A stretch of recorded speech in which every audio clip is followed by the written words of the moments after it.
હું ગરીબ માણસ છું એટલે જ હું દુખી છું. કાંઈ બાકી નથી રહેવા દીધું. ભગવાને મારી પૂરેપૂરી પરીક્ષા કરી લીધી. છેલ્લે બાકી હતું તો મને શરીરમાં કોટ કાઢ્યા. હે રણુજા વાળા, હું તારી બીજ ભરવા આવું હાલીને. રણુજા, જો મને તું હાજો કરી દેતો. બાકી આ દુનિયામાં હવે મારા મિત્રો મને બોલાવતા નથી. હું એની પાસે રોજ બેહવા જાવ ને તો મને કહે છે કે ભાઈ અમને ન બોલાવતો, તને રોગ થયો છે. બોલાવતો ને તને જો રોગ થયો તું નીકળ જા ભાઈ. તું ભાઈ નીકળ હવે, અમને ન બોલાવતો. હાલ ભાઈ નીકળ. અરે ભાઈ મને સારું થઈ જાય યાર. મેં રામાપીરની બીજ રાખી છે. હું ચાલીને રણુજા જવાનું છું. મારું કોક દિવસ આવશે.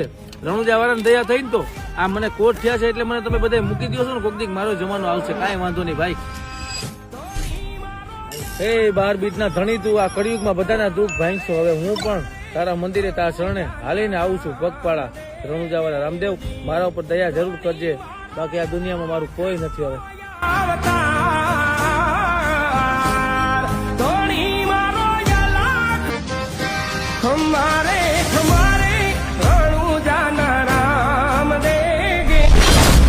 ઉતાવળથી ક્યાં ભાઈ ભાઈ? અરે ભાઈ હું તો રણુજા જાઉં છું. તમને કહીને તો હું ગયો છું કે ભાઈ હું રણુજા હાલીને જાઉં છું. તમે લોકો મારી મજાક ઉડાડતા હતા પણ તું તો મને બોલાવતો નતો. તું મારી પાછળ કેમ આવ્યો?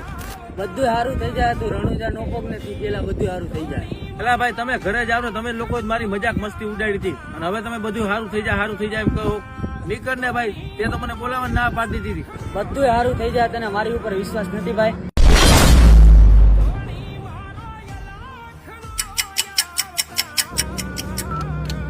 ક્યાં છો ભાઈ?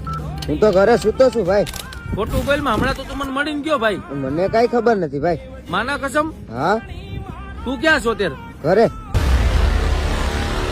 આ તો ઘરે સૂતો છે તો પછી આ કોણ હતું યાર?